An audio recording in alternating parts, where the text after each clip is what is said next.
महाराष्ट्रात made in Pakistan वस्तूंची विक्री होत असल्याचा दावा एका महिलेनं केलाय।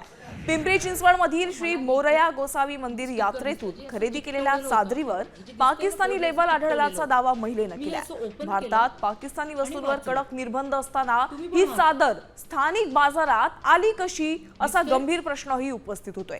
दरम्यान या प्रकारामुळे स्थानिक प्रशासनाच्या तपासणी यंत्रणेवर प्रश्नचिन्ह निर्माण झालंय। तसंच देशाच्या सुरक्षेचा प्रश्न देखील ऐरणीवर आलाय। वाळत टाकताना मला हे इथे स्टिकर दिसलं जे असं दर महिन्याला जेव्हा संकष्टी चतुर्थी तिथे असते ते छोटीशी जत्रा भरते। त्या जत्रेमध्ये लोक त्यांचं छोटं मोठं सामान हे सेल करतात। तिथून मी 2-3 गोष्टी विकत घेतल्या। ओके, आणि ही चादर सुद्धा मी तिथून विकत घेतली। वॉश झाल्यानंतर वाळत टाकताना मला हे इथे यांचं स्टिकर दिसलं जे असं चिकटवलेलं होतं। हे बघा, हे जे दिसतंय ना फोल्ड, हे असं चिकटवलेलं होतं। मी हे असं ओपन केलं आणि वाचलं। तुम्ही पण वाचा,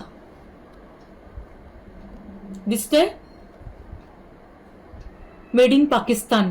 कालच्या संकटाच्या दिवशी एका महिलेनं त्या ठिकाणी चादर खरेदी केलेली आहे आणि ती घरी गेल्यानंतर तिच्या लक्षात आलं की ती मेड इन पाकिस्तान असल्याबाबत लक्षात आलं आणि त्याबाबतचं त्याने इंस्टाग्राम या सोशल मीडियाद्वारे सदरचा व्हिडिओ हा प्रसारित केलेला आहे। सदर व्हिडिओची आम्ही तात्काळ दखल घेऊन सदर परिसरामध्ये आम्ही एक अधिकारी आणि टीम आम्ही अशी नियुक्त केलेली आहे। त्याबाबत वरिष्ठांचं आपण मार्गदर्शन घेतलेलं आहे आणि वरिष्ठांच्या मार्गदर्शनानुसार त्या ठिकाणचा आम्ही जो पथविक्रेता आहे त्याचा शोध घेत आहोत। तसेच त्या महिलेशी संपर्क साधून पुढील योग्य ती कारवाई करत आहोत।